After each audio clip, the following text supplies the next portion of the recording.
الشيطان الرجيم بسم الله الرحمن الرحيم الحمد لله رب العالمين والصلاة والسلام على لأهلها مولانا وسيدنا ونبينا وشفيع ذنوبنا سيد العرب والعجم أبي القاسم محمد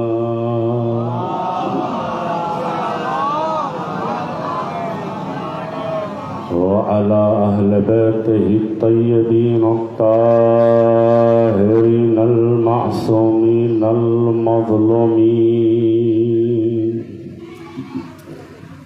سيما على بقية الله في العربين أجورنا وأجوركم يا بقية الله الأعظم الأرواحنا الفداء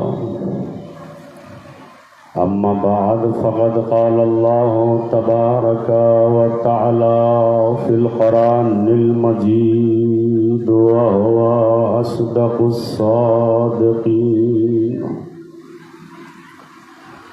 بسم الله الرحمن الرحيم ولا تحسبن الذين قتلوا في سبيل الله أمواتا بل أحياء عندهم يرزقون صلوات پڑھیں محمد و آل محمد.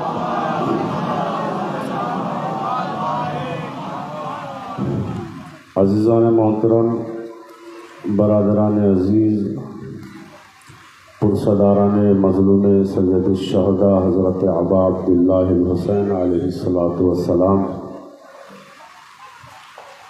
قرآن مجید مطہر کتاب، پاکیزہ کتاب، طاہر کتاب، جس میں رب العزت باری تعالی خداوند کریم ارشاد فرما رہا ہے کہ جو لوگ اللہ کی راہ میں اپنی جان کو قربان کر دیتے ہیں، ہرگز ان کو مردہ نہ سمجھنا، بلکہ وہ زندہ بھی ہیں اور اپنے پروردگار کی طرف سے رزق پاتے ہیں. یہ قرآن کریم کی اس آیت کا مختصر سے ترجمہ جو میں نے آپ کے سامنے تلاوت کرنے کا شرف حاصل کیا،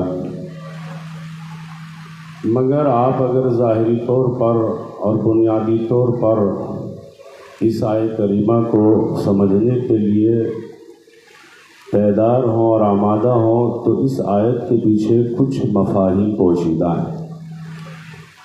اس آیت کریمہ کے اندر کچھ نقطے ہیں، کچھ نکات ہیں جو ہمارے لیے بھی قابل غور ہیں اور آپ کے لیے بھی قابل غور ہیں. اگر آپ اس آیت کریمہ کے ظاہری عنوان کو دیکھیں گے کہ جو لوگ اللہ کی راہ میں اپنی جان کو جافشار کر دیتے ہیں، قربان کر دیتے ہیں اور اپنی جان کو اللہ کے لیے منسوخ کر دیتے ہیں، متصل کر دیتے ہیں، تو ان کا اپنا ایک نظریہ ہوتا ہے کہ ہم کو اللہ کے علاوہ کسی کو معبود نہیں ماننا ہے.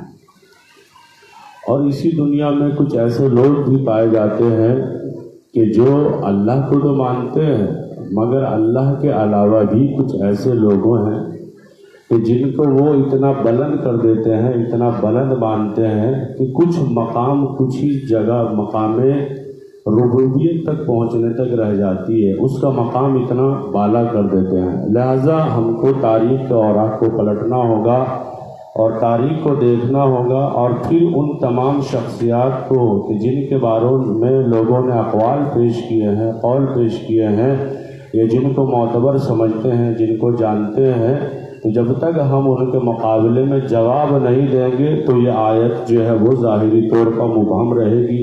لہٰذا اب ہماری اور آپ کی ذمہ داری ہے عالم اسلام میں، اور جو قرآن کا ماننے والا ہے اس کی ذمہ داری ہے کہ وہ تشریح کے ساتھ اور خلوص کے ساتھ واضح طور پر بیان کرے کہ ہم فلاں شخصیت کو مانتے ہیں، فلاں ذات کو مانتے ہیں، ہمارا پروردگار مالک ارض و سما خدا ہے، اللہ رب العالمین ہے، اس کے بعد نبیوں کا سلسلہ ہے، انبیاء الہی کا سلسلہ ہے، اور انبیاء الہی کے سلسلے کے بعد امامت کا سلسلہ ہے، امامت کے بعد ولیوں کا ہے، ولیوں کے بعد تبع تابعین، اور تبع تابعین کے بعد علماء کا۔ لہٰذا یہ سلسلہ جو نبوت امامت کا ربوبیت تک پہنچنے کے لیے اب دیکھنا یہ ہوگا کہ صحیح راستے پر کون ہے تاکہ قربانی قبول ہو سکے۔ عالم اسلام میں بہت ساری جنگ ہوئی، آپ نے پڑھا بھی اور دیکھا بھی، اور بہت سارے ایسے فسادات دنیا میں ہوئے کہ جو لوگوں نے کہا کہ بھئی یہ جنگ ہے اور وہ جنگ نہیں تھی۔ بہت ساری باتیں گفتگو اور ملاحظہ طور پر تاکہ اس آیت کی تشریح ہو جائے اور آپ کے قریب آ کر اس آیت کا مفاہیم پیش کیا جائے۔ لہذا بہت ساری دنیا میں جنگ ہوئی اور لوگوں نے بیان کیا کہ فلاں شخص اتنے بہادر تھے، فلاں شخص اتنے بہادر تھے، انہوں نے یہ کارنامہ انجام دیا، مگر دیکھنا یہ ہوگا کہ جو زندگی آخر کی ہے وہ کہاں گزری ہے۔ بہت سارے لوگ ایسے دنیا میں عالم اسلام میں گزرے ہیں، اگر آپ غور کریں گے تو ایسے بہت سارے افراد گزرے ہیں کہ جن کا شروع کا اسلام بہت اچھا تھا مگر آخر کا اسلام صحیح نہیں تھا، اور بہت سارے ایسے لوگ تھے، بہت زیادہ لوگ ایسے تھے کہ جن کا شروع کا اسلام اچھا نہیں تھا اور بعد میں اسلام قبول کیا۔ اسلام قبول کرنے کے بعد اب جب اسلام میں آئے تو اسلام کے ساتھ ہی کھلواڑ کرنا شروع کر دیا۔ یہی نتیجہ تو ہوا، مسلمانوں کے لیے یہی مرحلہ پیش آیا کہ وہ صحیح امام کا انتخاب نہ کر سکے، وہ صحیح نبی کا انتخاب نہ کر سکے۔ بہت سارے ایسے لوگ جو آیا اس کو مان لیا، جو جیسا امام آیا اس کو مان لیا، جس نے جیسی قربانی پیش کی اس نے قربانی کو قبول کر لیا، جس نے جیسے روزہ بتایا اس نے ویسے روزے کو مان لیا، اس نے جیسے نماز پڑھائی اس نے ویسے نماز پڑھ لی، اس نے جیسے جماعت کرائی اس نے ویسے ہی جماعت کو پڑھ لیا۔ لہذا یہی اسلام میں ہوتا رہا۔ اب دیکھنا یہ ہوگا کہ عالم اسلام میں امام کتنے ہیں، دیکھنا یہ ہوگا کہ عالم اسلام میں نبی کتنے ہیں، دیکھنا یہ ہوگا کہ عالم اسلام میں ولی کتنے ہیں۔ اب بہت سارے لوگ گزرتے گئے، بہت سارے انبیاء الہی آئے، تو لوگوں نے جس زمانے میں جیسا پایا ویسا اپنے امام کا انتخاب کیا، جیسے لوگ تھے ویسا ان کا امام بن گیا۔ اب کربلا میں دو ذات ہیں، ایک حسین ہے ایک یزید ہے۔ بعض لوگوں نے یزید کو اپنا امام مانا، بعض لوگوں نے حسین کو اپنا امام مانا۔ ایک صلوات پڑھیں عظمت محمد و آل محمد پر۔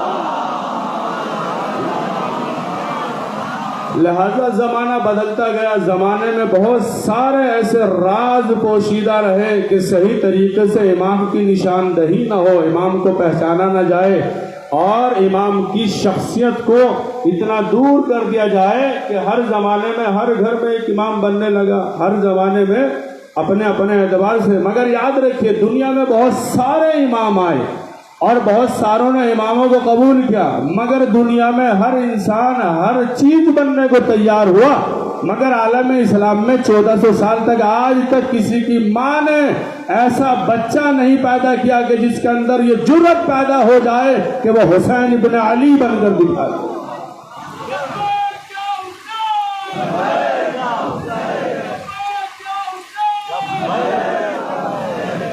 لہذا ہر زمانے میں ایک امام پیدا ہوا اور امام بنا، اور جیسے لوگ تھے ویسے انہوں نے امام کو قبول کیا۔ تو کربلا کے میدان میں اگر ظاہری طور پر اور زاویے کے اعتبار سے دیکھا جائے تو دو امام ہیں۔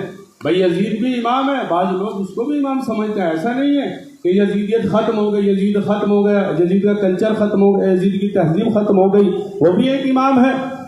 اب دیکھنا یہ ہے کہ وہ اللہ کی جانب سے ہے یا خود کی اس کو بنانے والا کون ہے، یہ وہ خود بن کر بیٹھا ہے۔ لہذا تمام عالم اسلام سے سوال ہے اور بہت مؤدبانہ سوال ہے۔ تمام عالم اسلام کے جتنے بھی فرقے ہیں، مان لیجئے کہ 2 کمرے ہیں، 2 خیمے لگے ہوئے ہیں، 2 کمرے ہیں، اور ان دونوں کمرے میں ایک وقت کا امام حسین تشریف فرما ہے اور دوسرے خیمے میں یزید جو اس کو اپنا امام مانتا ہے. ایک کمرے میں حسین ابن علی ہے، ایک خیمے میں حسین ابن علی ہے اور دوسرے خیمے میں یزید ہے. اب سوال یہ ہے ساری امت سے، سارے مسلمانوں سے، جتنے بھی فرقے ہیں عالم اسلام میں، کہ اگر نبی کا ظہور ہو جائے، نبی آ جائے، مثال کے طور پر 2 کمرے، 2 طاق ہیں، 2 خیمے ہیں، اور ایک خیمے میں حسین ابن علی تشریف فرما ہے، دوسرے خیمے میں یزید لعنت اللہ علیہ بیٹھا ہوا ہے. اب پیغمبر اسلام حضور سرور کائنات رحمت للعالمین، آئیے حضور ذرا تشریح کیجئے کہ اصل امام کون سا ہے، نقلی امام کون سا ہے، صحیح امام کون سا ہے، بیکار امام کون سا ہے، کون سا امام اللہ کی جانب سے آیا ہے، کون سا امام خود ساختہ ہے، کس امام کو کس نے بنایا ہے. لہذا سارے مسلمان، بہت توجہ چاہ رہا ہوں، سارے مسلمان اکٹھا ہو کر یہی جواب دیں گے کہ جب نبی آئیں گے تو حسین کے کمرے میں جائیں گے، حسین کے خیمے میں جائیں گے. اب سوال یہ پیدا ہوتا ہے کہ جب سارے مسلمانوں کو معلوم ہے کہ نبی آئیں گے، حسین کے خیمے میں جائیں گے، تو سوال پیدا یہ ہوتا ہے کہ بعض مسلمان یزید کے خیمے میں کیا کر رہے ہیں؟ لبیک یا حسین، لبیک یا حسین، لبیک یا حسین، پر محمد و آل محمد صلوات. سارے مسلمانوں کا یقین ہے، مستحکم یقین ہے، معتبر. دیکھیے عقیدے سے ماننا یا عمل کرنا نہ کرنا وہ الگ مسئلہ ہے، لیکن سب مسلمانوں کا کہ نواز رسول ہے، حسین ابن علی نواز رسول ہے اور امام وقت ہے. لہذا 2 امام، ایک یزید جس کو دوسروں نے امام مانا، اگر امام نہ مانتے تو بیعت نہ کرتے. بہت سارے صحابہ کرام نے، بہت سارے نبی کے چاہنے والوں نے، ماننے والوں نے اور ان پر جان قربان کرنے والوں نے قبول کیا. بھائی تنہا حسین ہی تو تھے جنہوں نے انکار کیا، اس کے علاوہ کچھ اور تاریخ میں نام ہے کہ ہم تمہاری بیعت نہیں کریں گے کیونکہ تم فاسق ہو، فاجر ہو، ظالم ہو. اور یہاں پر بات رک کر اور اس بات کو روک کر ایک بات عرض اور کروں، اگر یزید اچھا امام بھی ہوتا، اگر یزید اچھا مسلمان بھی ہوتا تو تب بھی حسین ابن علی بیعت نہ کرتے. اس کی دلیل یہ ہے کہ حسین ہے معصوم من اللہ، حسین ہے منصوب معصوم من اللہ، اور معصوم کے لیے شرط ہے کہ ایک معصوم غیر معصوم کی بیعت نہیں کر سکتا ہے، یہ شرط ہے. اگر یزید ایک اچھا فرد بھی ہوتا، نمازی ہوتا، پرہیزگار ہوتا، متدین ہوتا، متقی ہوتا اور سارے عیب اس کے اندر نہ ہوتے، تب بھی حسین ابن علی اس کی بیعت نہیں کرتی. لہٰذا جب پیغمبر آئیں گے تو کس کے حجرے میں جائیں گے، کس کے کمرے میں جائیں گے، کس کے خیمے میں جائیں گے؟ حسین ابن علی کے. یہ سارے مسلمانوں کا. تو یزید اپنے کچھ چاہنے والوں کا امام ہے اور حسین اپنا امام، جس کو حسین جس کو مانتے ہیں، جو اس کا ماننے والے ہیں صحیح راستے پر اور دین حق مبین پر. لہذا امام 2، امام اچھا بھی ہوتا ہے اور امام برا بھی ہوتا ہے. اب سوال یہ پیدا ہوتا ہے کہ بھائی دنیا میں جو امام جیسا ہوگا قوم اس کے پیچھے چلے گی. بھائی آپ کے یہاں کے پیش امام ہیں، ظاہر سی بات ہے آپ کو ان کا کہنا ماننا ہوگا، ان کے پیچھے نماز پڑھنی ہوگی، ان کا حکم ماننا ہوگا، ان کو تسلیم کرنا ہوگا، ان کی ہر بات کو غور سے سننا ہوگا، کیونکہ عالم دین ہیں، وہ آپ کو ہدایت چاہتے ہیں، وہ آپ کو نمازیں پڑھاتے ہیں، وہ آپ کو دعوت حق دیتے ہیں، وہ آپ کو مجلس پڑھ کے سناتے ہیں، وہ ذکر اہل بیت سناتے ہیں. لہذا ہر بات کو ماننا ہوگا. اب سوال یہاں پر یہ پیدا ہوتا ہے کہ جب یزید امام بنا تو بہت سارے لوگوں نے بیعت کی، اور بیعت کرنے کے بعد تو اس نے نماز بھی پڑھائی ہوگی، اس نے روزے کا بھی حکم دیا ہوگا، اس نے زکوٰۃ کا بھی حکم دیا ہوگا، اس نے امر بالمعروف کا بھی حکم دیا ہوگا، تو سارے کام کیے ہوں گے. ادھر سے حسین ابن علی نکلے ہیں اصلاح امت کے لیے. تمام دنیا نے دیکھا کہ دونوں اماموں نے دونوں شریعتیں بیان کی عالم دنیا کے لیے، مگر لوگوں نے دیکھا کہ جس دین میں، جس شریعت میں اگر کوئی دکھاوا پیدا ہو جائے، اگر شریعت میں نقص پیدا ہو جائے تو وہ دین ختم ہو جائے گا۔ اب اس کا مطلب یہ ہے، جانتے ہو کہ یزید نے جو دین دیا وہ وہاں کربلا میں پنپ نہ سکا، بلکہ شام کے تخت کے ساتھ دفن ہو گیا۔ اس کی وجہ یہ تھی کہ صحیح دین یزید کے بھی پاس نہیں تھا، اس کے باپ کے پاس بھی نہیں تھا۔ ایک صلوات پڑھے محمد و آل محمد پر۔ لہذا جو جیسا امام ہوگا وہ اپنی قوم کو سمجھائے گا، ہدایت کی طرف رغبت دے گا۔ اب سوال یہ ہوتا ہے کہ ہر چاہنے والا جو امام ہوگا اس کے پیچھے اس کی قوم ہوگی۔ جو امام ہوگا کلو ناسن بے امام ہی، ہر انسان کو اس کے امام کے ساتھ بلایا جائے گا۔ جناب روز قیامت میں، روز حشر میں، روز محشر میں مولانا صاحب ہیں، حیدر صاحب ہیں، تو ان کے حیدر صاحب کے پاس جن لوگوں نے نمازیں پڑھی ہیں آئیے جناب۔ اب جمشید صاحب ہیں ان کے ساتھ آئیے، اطہر صاحب قبلہ ہیں ان کے ساتھ، جس کا جیسا امام ہوگا۔ اب جس کا اچھا امام ہوگا تو قوم پار لگ جائے گی، برا امام ہوگا قوم غرق ہو جائے گی۔ بھائی اگر قوم اچھی ہوئی اور امام اچھا نہ ہوا، اللہ نے دعویٰ کر دیا، وعدہ دے دیا تمام مسلمانوں کو کہ ہم جب تم کو بلائیں گے تمہارے امام کے ساتھ بلائیں گے۔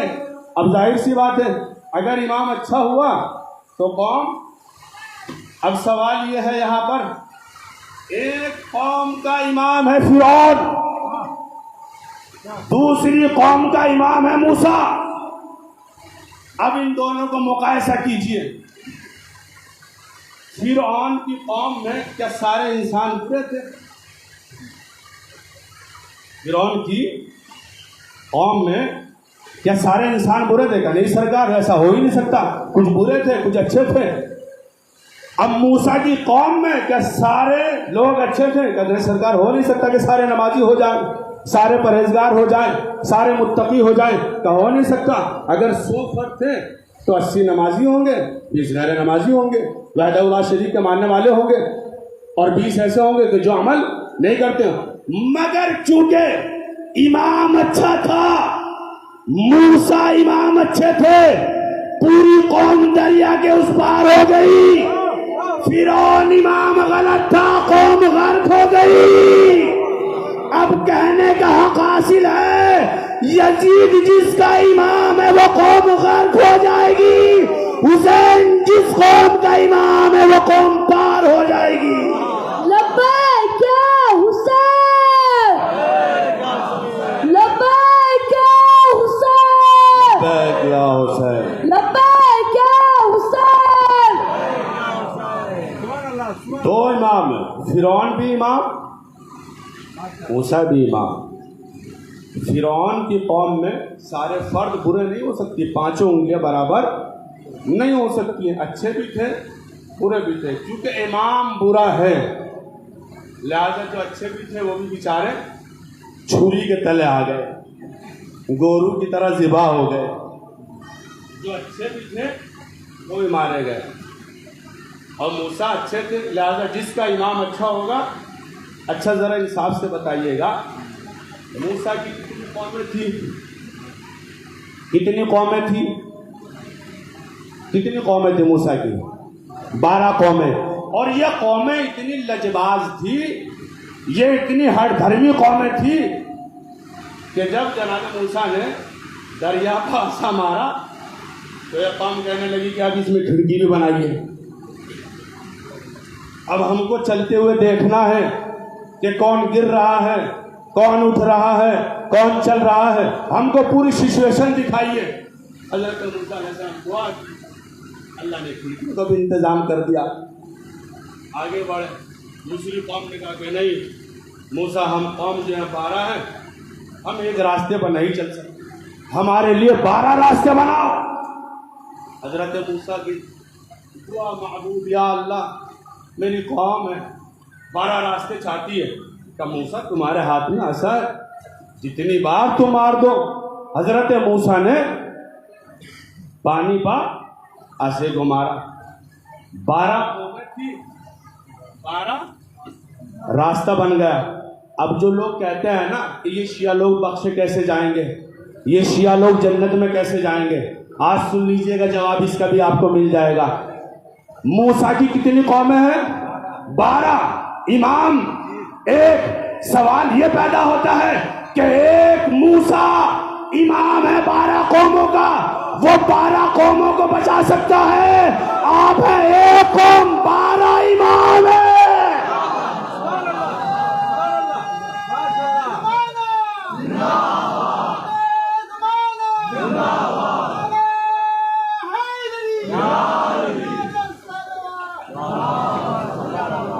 اب بھی کوئی کمی رہ گئی؟ بھائی موسیٰ کی 12 قوم ہے, ایک امام, چونکہ امام ہے اچھا, آپ میں ایک قوم امام ہے 12, تو کیا 12 امام ایک قوم کو نہیں بچا سکتے؟ اور وہ امام ہیں کہ لا ریب فی شک, جن کے اخلاق, کردار, نماز, روزے, حج, زکوٰۃ, قربانی, کسی چیز میں کمی واقع نہیں. ایسا ویسا امام نہیں ہے کہ جس کو ہم نے بنا لیا, خود سے بنایا ہو, اور اس کے بعد بنانے کے بعد میں کہتے ہو کہ آپ ان کو مانیے, ہم نے اس کو بنایا. ہم نے کسی کو امام نہیں بنایا, ہم کو جو بھی امام ملا اللہ کی طرف سے ملا. اعلان ہوا, ہر امام نے اپنے آنے والے کی خبر دی اور جانے والے کی خبر دی. میرے بعد یہ امام آئے گا اور میرے بعد یہ امام ہوگا, میرے سے پہلے یہ امام ہوگا, اور اس کی صلاحیت بتائی اور اس کی کیپیسٹی بتائی, اس کے اخلاق کا طریقہ بتایا. ہر امام کی زندگی کو دیکھیے آپ. بہت ساروں کی جرأتیں بڑھ جاتی ہیں. ہمارے اندر کچھ جوان ایسے ہوتے ہیں کہ ان کے ذہن میں صرف یہ بات آتی ہے کہ بھئی قربانی تو صرف امام حسین علیہ السلام نے دیا. جرأتیں بڑھ جاتی ہیں. اس کے علاوہ آپ کا 10 امام کے بارے میں کیا خیال ہے؟ کیا انہوں نے قربانی نہیں دی؟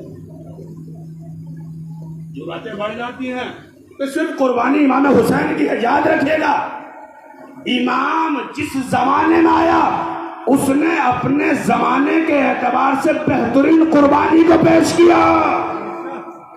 آپ کہیں گے کیا مطلب؟ پہلے امام کا زمانہ ہے, جنگ و جدال کا زمانہ ہے, بہترین قربانی کو پیش کیا. دوسرے امام کا زمانہ ہے, صلح کی قربانی کو پیش کیا. تیسرے امام کا زمانہ ہے, امام نے شہادت کی قربانی کو پیش کیا. چوتھے امام کا زمانہ ہے, دعاؤں کے ذریعے شیعوں کی تربیت فرمائی. پانچویں امام کا زمانہ ہے, احادیث کا سلسلہ شروع ہوا. چھٹے امام کا زمانہ شروع ہوا, شاگردوں کی تربیت شروع کی. یعنی امام نے خود, امام جعفر صادق نے بتایا کہ دیکھو کسی بھی امام کو کمتر نہ سمجھنا, مجھ میں اور پہلے امام میں کوئی فرق نہیں ہے, بس اتنا سا فرق ہے کہ اس کی تلوار ظاہری جسموں کو کاٹتی ہے مگر میرا قلم نسلوں کو کاٹ دیتا ہے.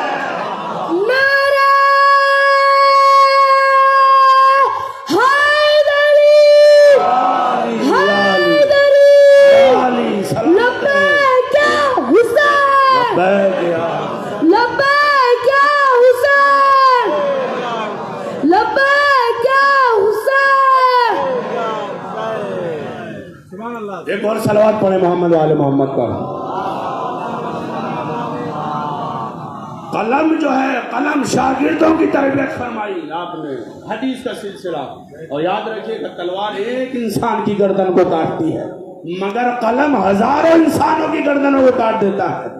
جو لکھ دیا وہ حرف آخر ہوگا. لہذا کبھی ذہن میں یہ بات نہ آئے کہ نہیں قربانی صرف, ہر امام نے جس زمانے کے اعتبار سے زندگی گزاری اس نے بہترین قربانی. یاد رکھیے اور کبھی یہ احساس نہ کیجیے گا, اگر حسین کے زمانے میں جعفر صادق قربانی دیتے تو بہتر سے بہتر قربانی پیش کی جاتی. یہ ذہن میں ہر امام کا جو زمانہ ہے, ہر امام کا جو تہذیب ہے, جو امام کا کلچر ہے, جو امام کا روٹین ہے, ہر امام کی نوشتہ شدہ کتاب تاریخ اسلام پیش کیا گیا کہ ہر امام کو کیا کام کرنا ہے. اس کو پتہ ہے کہ آنے والے زمانے میں ہم کو کیا کرنا ہے. امام صادق کا زمانہ کیا ہے, امام باقر کا زمانہ کیا ہے, ساتویں امام کا زمانہ کیا ہے, آٹھویں امام کا زمانہ کیا ہے, اور ابھی ظہور میں کیا علامتیں ہیں, ابھی ہم کو کیا کرنا ہے, ایک شیعہ کا فریضہ کیا ہے. لہذا جس کا جیسا امام ہوگا وہ ویسا ہی جنت میں جائے گا. اگر امام اچھا ہوا جنت صحیح طریقے سے مل جائے. امام برا ہوا تو پھر نمازیں پڑھ روزے رکھ جو تجھ کو کرنا ہے, کیونکہ امام اچھا نہیں. اور اگر امام اچھا ہوا, اگر کچھ کمی زیادتی ہو بھی گئی کہیں پر, بھائی انسان ہے, یہ دعویٰ تو کوئی نہیں کر سکتا کہ میں نے کبھی کوئی گناہ نہیں کیا ہے. یہ دعویٰ صرف معصوم ہی کر سکتے ہیں کہ زندگی میں آپ دیکھ لیجئے گا پیغمبر نے کافروں کو مخاطب ہو کر کہا, اے کافروں, ان کی آنکھوں میں آنکھیں ڈال کے کہا, کافروں کیا تم نے میرا بچپنا دیکھا ہے, میرا لڑکپن دیکھا ہے, کبھی کوئی لغزش پا دیکھی ہو تو بتاؤ. یہ صرف دعویٰ معصوم کر سکتا ہے, ورنہ کوئی انسان ایسا ہے کہ کہہ سکتا ہے کہ میں نے, وہ الگ مسئلہ ہے کہ بیچارے جو ہے وہ چلے جائیں کہیں پر تبلیغی جماعت میں اور اس کے بعد اچھے ماشاءاللہ الا اللہ ہو جائیں اور اس کے بعد سبحان اللہ والحمدللہ ولا الہ الا اللہ اور ماشاءاللہ یہ بڑے مسلمان, یہ بڑے, اور جب ان کو پتہ چلے کہا جائے کہ ذرا وہاں جا کے شہادت دے دو, تم کو جانا ہے ذرا پارا چنار میں مسلمان کو قتل کر رہا ہے, ذرا جا کر وہاں پہ جنگ کر لو. لیکن وہ ہمارا کام نہیں, یہ کام مولانا لوگوں کا ہے. ایک صلوات پڑھیے محمد آل محمد. تو جہاں پر پھنسنے کی بات آ جائے, جہاں پر مرنے کی بات آ جائے, نہیں یہ کام ہمارا نہیں ہے سرکار, یہ کام ہمارا نہیں. لہٰذا جس کا جیسا امام ہوگا, بہت توجہ چاہ رہا ہوں, آج اسی کے اوپر گفتگو ہو جائے کہ جس کا جیسا امام ہوگا ویسا اس کو جنت ملے گی. اب امام اچھا ہے تو جائیں گے, امام برا ہے تو دنیا نے دو اماموں کو دیکھا, ایک یزید امام ہے اور ایک حسین. آج کے اس زمانے میں بھی بہت سارے ایسے لوگ ہیں جو یزید کو امام مانتے ہیں اور بہت سارے ایسے لوگ ہیں جو حسین کو امام مانتے ہیں. دونوں کے اندر جرأتیں موجود ہیں, ادھر سے وہ حملہ کرتے ہیں, ادھر سے وہ اس کا جواب دیتے ہیں. ابھی تازہ مرحلہ ہمارے سامنے پارا چنار کا ہے. دل چاہتا ہے کہ ان کی جو شہداء ہیں راج تحسین و عقیدت پیش کیا جائے اس جملے کے ذریعے. دو امام ہیں, ایک اچھا امام برا امام. آپ نے دیکھا ہوگا کہ دوسرے لوگوں نے حملہ کیا عزاداروں کے اوپر, قتل ہو گئے, شہادتیں ہو گئی, صبح نمودار ہوئی. ایک لشکر ہے جس کا نام ہے زینبیون اور ایک لشکر ہے جس کا نام ہے فاطمیون. دیکھا صبح کے لشکر جو ہے جسے کربلا کے میدان میں جو ہے لاشیں پڑی ہوئی ہیں, لاشیں پڑی ہوئی ہیں. اس نے کیا کہ فلاں گاؤں والے ہیں, فلاں شہر والے ہیں. اگر امام اچھا ہے تو چاہنے والا بھی اچھا ہوگا. کیوں؟ اگر اس کو مانے گا اور اس کے اوپر عمل کرے گا. لہذا اس نے جمع کیا, اپنے چاہنے والوں کو بتایا کہ دیکھیے ہمارے اوپر رات میں حملہ ہوا اور یہ مسئلہ, اتنے لوگ قتل ہو گئے, یہاں پر اتنے شہید ہو گئے, اتنی عورتیں, اتنے بچے, اتنے یہاں پہ, ہم کو کرنا کیا ہے. تو اگر کوئی ایسا انسان ہوتا بالکل بے فائدہ کہ جس کا امام اچھا نہ, جس کا عقیدہ نہ, تو وہ خود جاتا وہاں پہ ہنگامہ کرتا. مگر چونکہ اس کو یقین ہے کہ میرا امام زندہ ہے اور میں جس امام کو مانتا ہوں وہ میری مدد کے لیے آئے گا, اس نے لوگوں کو جمع کیا. بہت توجہ چاہ رہا ہوں جوانوں, جمع کرنے کے بعد سب کو بلایا اور اس کے بعد پرچم حضرت ابو الفضل اٹھایا اور اس شہر کے چوراہے پر بلند کر دیا. وہ چاہتا تو زینبیون کا پرچم بھی لہرا سکتا تھا, مگر اس نے پرچم لہرا کے بتا دیا کہ میرا اصل آقا امام یہ ہے. سبحان اللہ, سبحان اللہ. عباس ہے, عباس ہے. واہ, سبحان اللہ.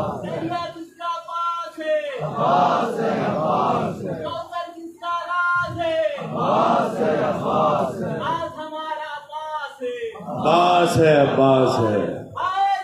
یا علی, یا علی سلامت رہے آپ. ملاحظہ کیا آپ نے, دیکھا ہوگا کہ انہوں نے پرچم چوراہے پر کس کا لگایا. ظاہری طور پر مولا عباس امام نہیں ہے, مگر یاد رکھیے گا, جرأتیں مت کیجیے گا. معصوم نہیں ہے, من اللہ نہیں ہے, مگر معصوم سے کم تر نہیں ہے. بہت سارے لوگ یہ سوال بھی اٹھتے ہیں کہ بھائی مولا عباس امام نے. یاد رکھے, اگر بحث امامت میں جگہ ہوتی تو عباس بھی امام ہوتے. امام منصوب غیر اللہ یا غیر منسوب، اپنے آپ کو ایک منسوب من اللہ ہے، اللہ کی جانب سے آیا ہے، مگر عباس اس شخصیت کا نام ہے کہ جس نے خود عصمت کی اس کڑی پہ عمل کیا، کہ خود صرف معصومیت میں عصمت کے لائق بن گئے۔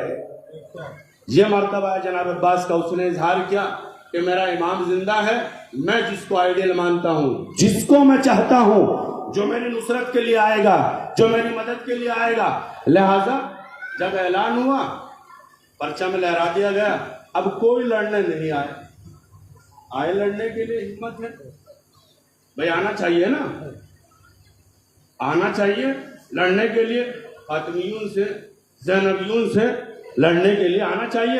اعلان ہو گیا، اب تو آپ کو بلایا گیا ہے جناب آئیے، کہ نہیں آئیں گے، کیوں؟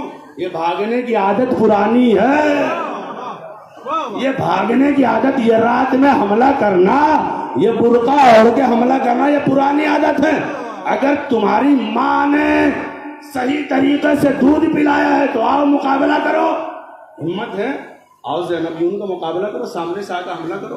رات کی شب کی تاریکی میں گاؤں دیہات میں آپ نے بھی دیکھا، آپ کے یہاں بھی جب زیادہ گرمی پڑتی ہے تو لوگ اپنی چارپائیاں باہر نکال لیتے ہیں، گرمی سے ہوا لگے ہم کو، گرمی سے بچنے کے لیے، لہذا اگر ان پر کچھ تشدد افراد لوگوں نے حملہ کر دیا تو یہ مرد کی علامت نہیں ہے، مرد کی علامت نہیں، یہ عورتوں کی علامت ہے۔ اسلام میں جنگ کے شرائط ہیں، عورت کے اوپر حملہ نہ کیا جائے، بھاگتے ہوئے کا پیچھا نہ کیا جائے، بچوں کے اوپر حملہ نہ کیا جائے، بوڑھوں کے اوپر حملہ نہ کیا جائے، آمنے سامنے اعلان کر کے۔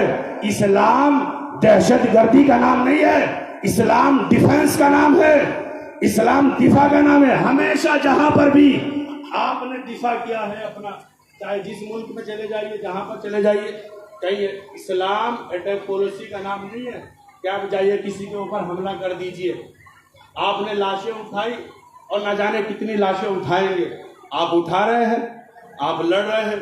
اب سمجھ میں آیا کہ جو پچھلی مجلس میں نے عرض کیا تھا کہ کربلا ابھی ختم نہیں ہوئی ہے، کربلا ابھی رواں دواں ہے، اور کوئی یزید مرا نہیں ہے، یزید ہے ایک فکر کا نام، ہر زمانے میں بدلتی رہتی ہے، ادوار بدلتے رہتے ہیں، طریقے بدلتے رہتے ہیں، جگہیں بدلتی رہتی ہیں۔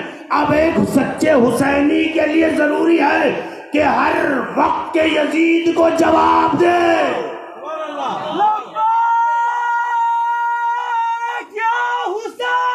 لبیک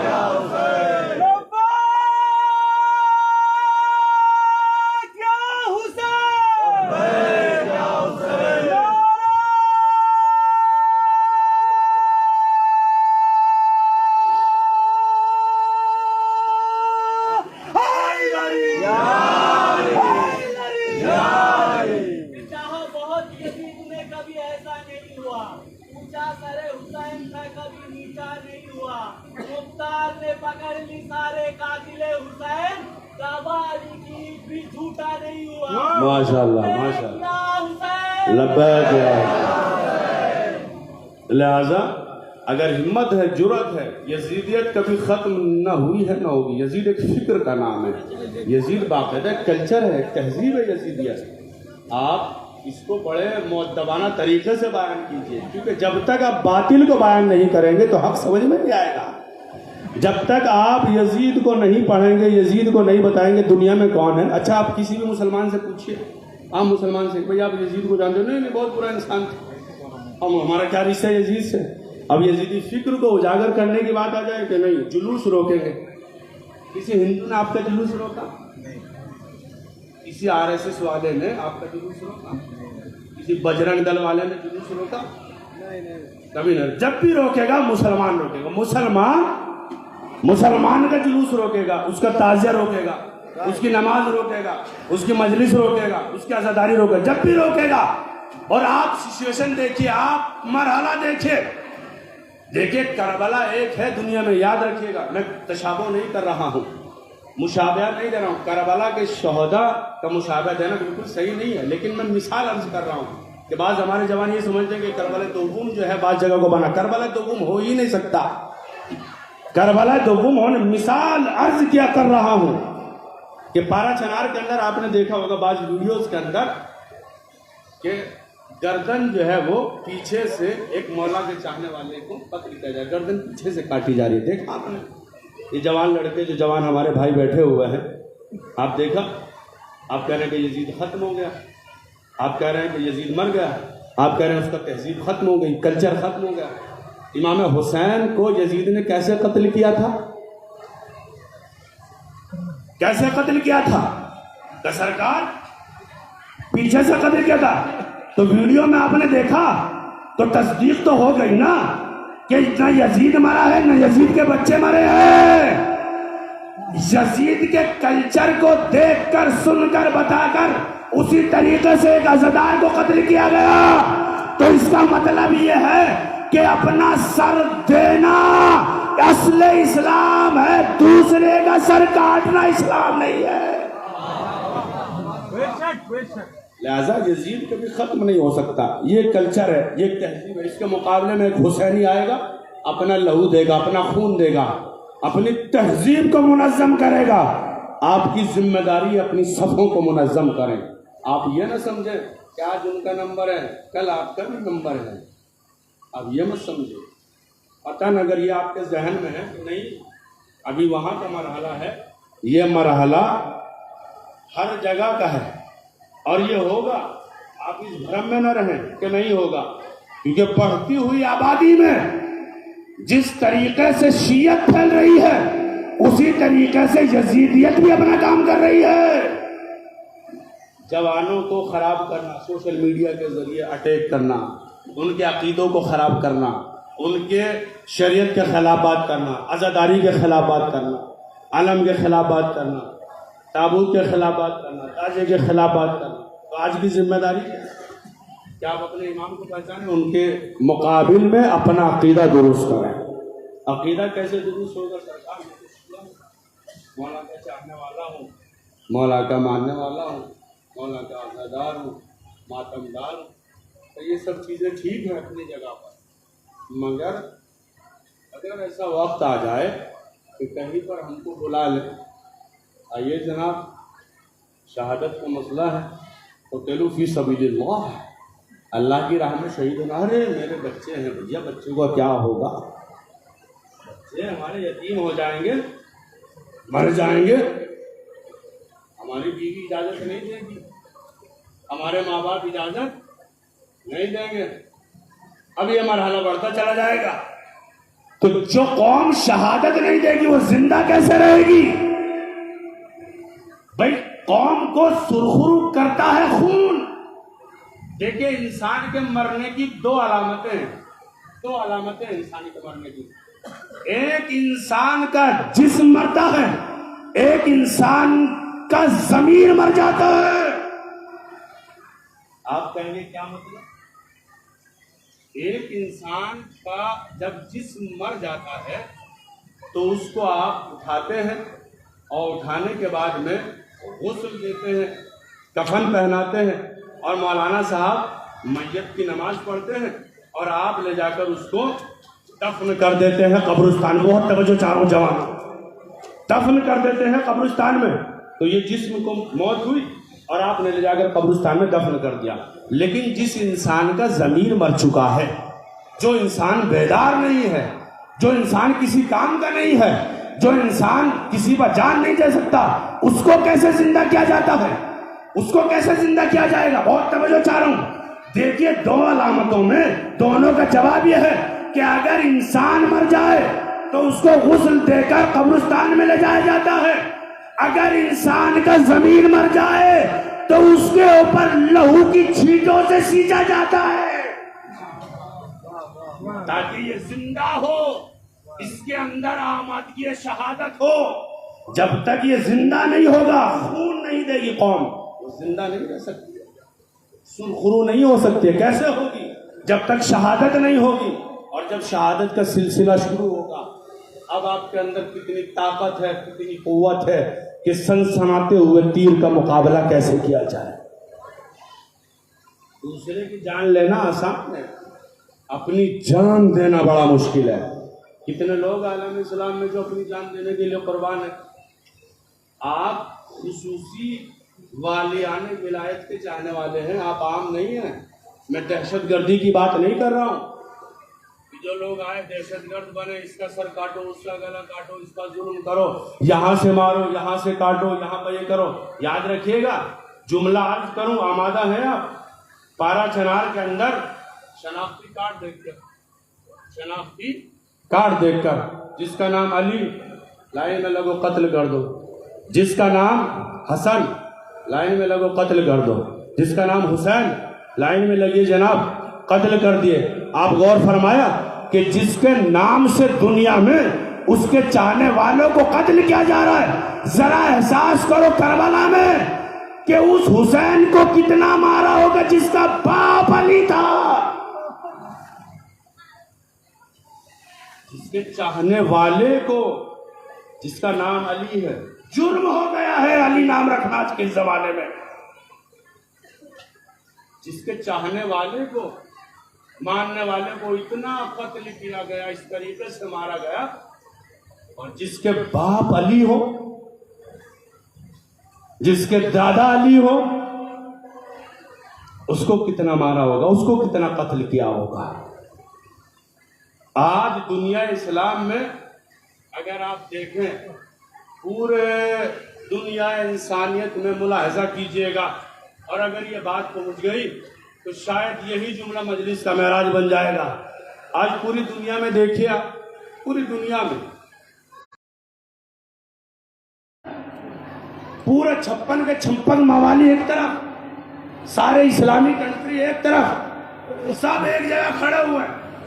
ایک تنہا ملک ایک جگہ پہ کھڑا ہوا ہے، تنہا اپنی جگہ پہ کھڑا ہوا ہے، اور اس نے کوئی سودا نہیں کیا جس میں اس کے اپنے بھی دشمن ہیں، جس میں غیر بھی دشمن ہیں، جس میں چاہنے والے بھی دشمن ہیں، جس میں ماننے والے بھی دشمن ہیں، مگر اس نے کبھی سودا نہیں کیا۔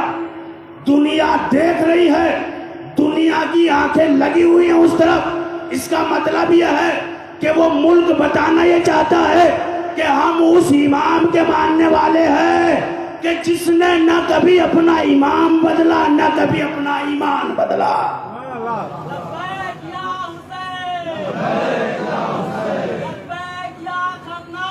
لبیک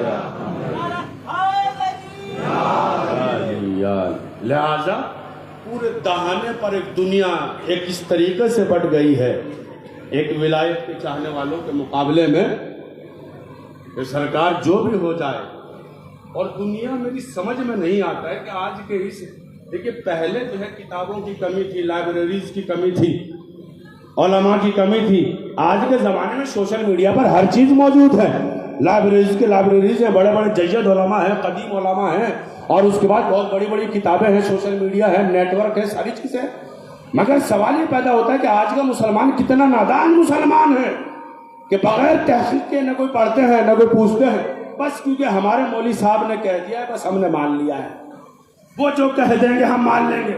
دنیا میں کیا ہو رہا ہے نہیں معلوم، کیا ہو رہا ہے، بس ہم کو اپنے مولوی صاحب سے مطلب ہے، ہم کو ان سے مطلب ہے، یہ اپنا کہیں گے تو ٹھیک ہے، نہیں تو اپنا کوئی مطلب نہیں ہم کو کہ یہ کیا کہیں گے کیا نہیں کہیں گے۔ تو لہٰذا دنیا میں جو قومیں شہادت دیتی ہیں وہ سرخرو ہوتی ہے، اور جس قوم میں شہادت نہیں ہوتی وہ قومیں ختم ہو جاتی ہیں۔ آج آپ کیوں زندہ ہیں؟ کیونکہ آپ کی قوم شہادت دے رہی ہے، آپ کی قوم لاشوں پر لاشیں اٹھا رہی ہے۔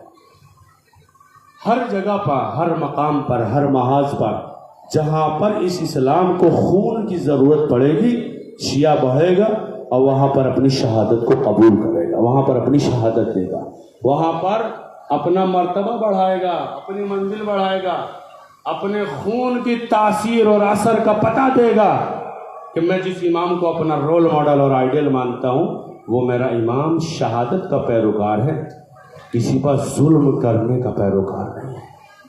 لہذا ہم ظلم برداشت کریں گے، ہم شہادت کو قبول کریں گے سینے پر۔ اسلام اٹیک پالیسی کا نام نہیں ہے، اسلام دفاع کا نام ہے، ڈیفینس، ہم اپنا دفاع کریں گے۔ لہذا قوم کے اندر جرأت ہونی چاہیے کہ وہ شہادت پیش کرے۔ وَلَا تَحْسَبَنَّ الَّذِينَ قُتِلُوا فِي سَبِيلِ اللَّهِ أَمْوَاتًا۔ یہ قوم اسی وجہ سے زندہ ہے، ضروری نہیں ہے کہ پوری قوم شہادت دے، ایک فرد نے شہادت دی، پوری قوم سرخرو ہو گئی. ایک امام نے شہادت دی، سلسلہ امامت سرخرو ہو گیا، نبوتوں کا سلسلہ شروع ہو گیا، نبوتوں کا سلسلہ سرخرو ہو گیا. حسین ہم تمہاری شہادت سے راضی ہو گئے. یہ شہادت عظمیٰ اور جو آج کی شہادتیں ہیں ان میں کچھ خاص باتیں ہیں.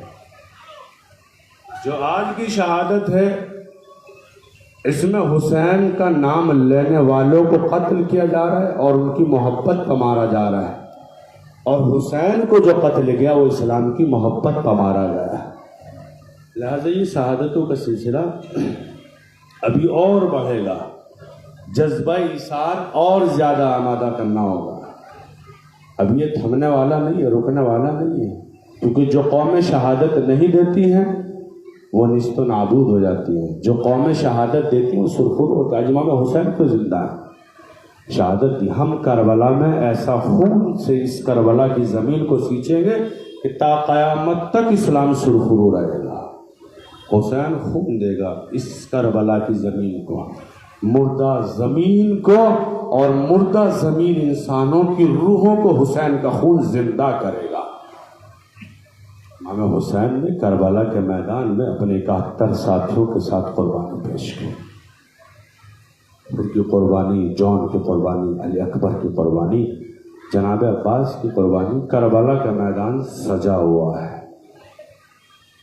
رونے کے لیے اور رلانے کے لیے کوئی روایت پڑھنے کی ضرورت نہیں ہے.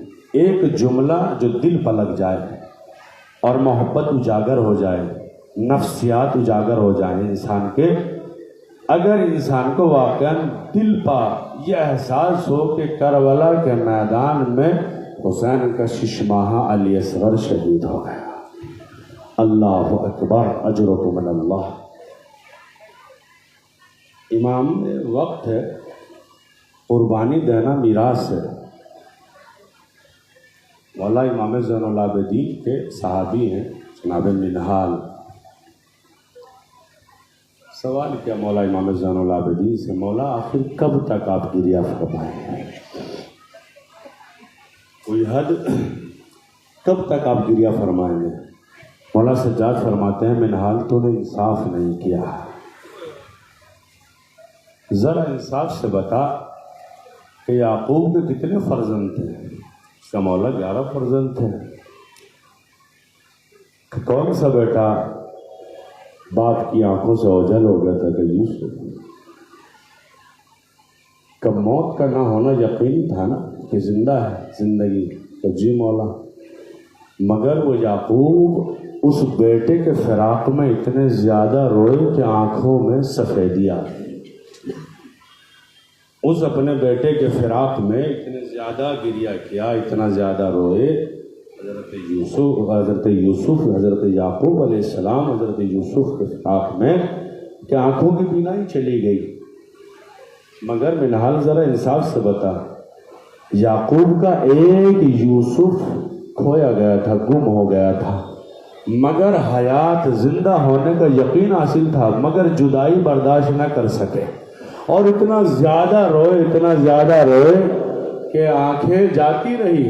مگر انصاف سے بتا کہ جس کے 18 یوسف کربلا میں شہید ہو گئے ہوں، اللہ اکبر، جس کے 72 یوسف کربلا کے میدان میں شہید ہو گئے ہوں، قتل ہو گئے ہوں، کیسے قتل کر دیے گئے ہوں، وہ کیسے نہ روئے؟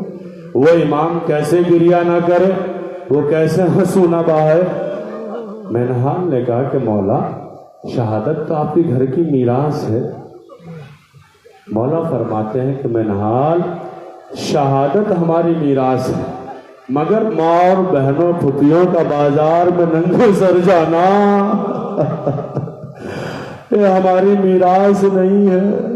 چلو من اللہ، مولا کوئی غم نہ دے سوائے غم مظلوم کربلا کے. جو لوگ بیمار ہیں، معبود بیمار سید سجاد کے صدقے میں ان کو شفا عاجل و کامل عنایت فرمائے. مولا فرماتے ہیں کہ ہماری میراث شہادت ہے، مگر ماں اور بہنوں کا شرابیوں کا مجمع ہو، 700 کرسی نشین بیٹھے ہو اور وہاں سے میری پھوپھی کا گزر ہو، اور جا کر خطبہ تحریر فرمائے، نقل فرمائے، بیان فرمائے، وہ منظر کیسا ہوگا کہ جہاں سید سجاد کے ہاتھوں میں ہتھکڑیاں ہوں، پیروں میں بیڑیاں ہوں، وقت کا امام ہو، مگر عزاداروں جناب سید سجاد کی مصیبت تو دیکھیے کہ سید سجاد علیہ السلام 61 ہجری سے 95 ہجری تک خون کے آنسو روتے رہے میرے مولا۔ یہ امام وقت ہے۔ روایتیں لکھتے ہیں کہ سید سجاد امام وقت جب آپ کے سامنے پانی آتا تھا نا وضو کے لیے تو امام پانی کو دیکھتے تھے، روتے تھے، گریہ فرماتے تھے، کربلا کا رخ کرتے تھے، آواز دیتے، ہائے میرے بابا، کربلا میں آپ کو پیاسا شہید کر دیا گیا، اجرکم من اللہ، اجرکم من اللہ، والا کوئی غم نہ دے۔ عزادارو اپنے آنسوؤں کو آزاد کیجئے گا، بھئی یہ رونے رلانے کے دن ہیں، بہت جلدی سے اختتام پذیر ہو رہے ہیں یا ایام، یہ رونے اور رلانے کے دن ہیں، کیونکہ اگلے سال وہ روئے گا جو زندہ رہے گا۔ نہ جانے آپ میں سے کون زندہ رہے کون مر جائے۔ عزادارو ہمیشہ جب گریہ کیا کیجئے نا تو یہ احساس کیجئے کہ شہزادی میری برابر میں تشریف فرما ہے، اپنا رومال پھیلائے ہوئے آواز دے رہی ہے، اے میرے حسین پر رونے والے یہ آنسو مجھے دے دو، میں حسین کے زخم پر جا کے لگاؤں گی۔ اجروں من اللہ، اجروں من اللہ، عظمت اللہ، مولا کوئی غم نہ دے۔ عزادار مولا سلامت رکھے، ہماری ماں اور بہنیں بڑی تعداد میں آئی ہیں، مولا ان سب ماں اور بہنوں کی بیٹیوں کو آباد رکھے۔ عزادار مولا سجاد فرماتے میں نے حال تو نے انصاف نہیں کیا، ہماری میراث شہادت ہے، ماں اور بہنوں کو بازاروں میں ننگے سے لے جانا یہ ہماری میراث نہیں ہے۔ عزادار جناب منہال کہتے ہیں کہ جب یہ قافلہ رواں دواں ہو کر اور شام سے کربلا ہوتا ہوا مدینہ پہنچا تو سید سجاد کے رخ سن لیا کہ ہمیشہ جب پانی آتا تھا تو آپ گریہ فرماتے تھے اور روتے تھے، کبھی اپنے چچا عباس کو یاد کر کے روتے تھے، کبھی اپنے خالہ اکبر کو یاد کر کے روتے تھے، کبھی ششمائے اصغر کو یاد کر کے روتے تھے، مگر سید سجاد کا رویہ یہ زندگی کا معمول بن گیا تھا کہ جب بھی پانی آئے گا، جب بھی کھانا آئے گا تو روتے تھے، گریہ فرماتے تھے۔ عزادارو سید سجاد کا معمول بن گیا تھا گریہ کرنا، سجدے میں گریہ کرنا، رکوع میں گریہ کرنا، عبادتوں میں گریہ کرنا، ہمیشہ کیونکہ کربلا کے رخ کو دیکھا تھا سید سجاد نے، ماں اور بہنوں کی چھنتی ہوئی چادروں کو۔ یہ وہ امام ہے، عزادارو سن سکو گے، یہ وہ امام ہے کہ جس کی امامت میں سب سے پہلا سوال ہی زینب نے کیا تھا کہ سید سجاد ذرا بیٹا بتاؤ تو صحیح، آخری خیمہ ہے اس میں بھی آگ لگ گئی ہے، خیمے میں جل کر مر جائے یا خیمے سے باہر نکل، پھوپھی اماں خیمے سے باہر نکل جائیے، جان کا بچانا واجب ہے۔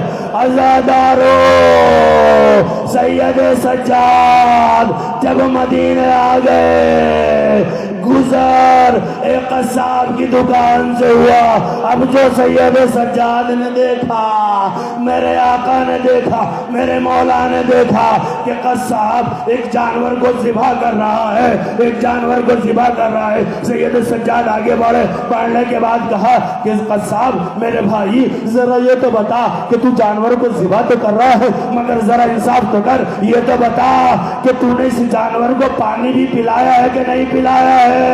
اب جیسے قصاب نے سنا، مولا کی طرف دیکھا کہ مولا ہم مسلمان ہیں، ہم جب تک پانی پلاتے ہیں جب تک جانور پیتا رہے۔ میرے مولا نے کربلا کا رخ کیا، ہائے میرے بابا یہ مدینے کے مسلمان ہیں جو جانوروں کو پانی پلا رہے ہیں، مگر وہ کربلا میں کیسے مسلمان تھے جو آپ کو بغیر پانی پلائے ذبح کر دیا، بغیر کھانا ذبح کر دیا۔ وہ کیسے مسلمان تھے جنہوں نے آپ کے سر کو تن سے جدا کر دیا۔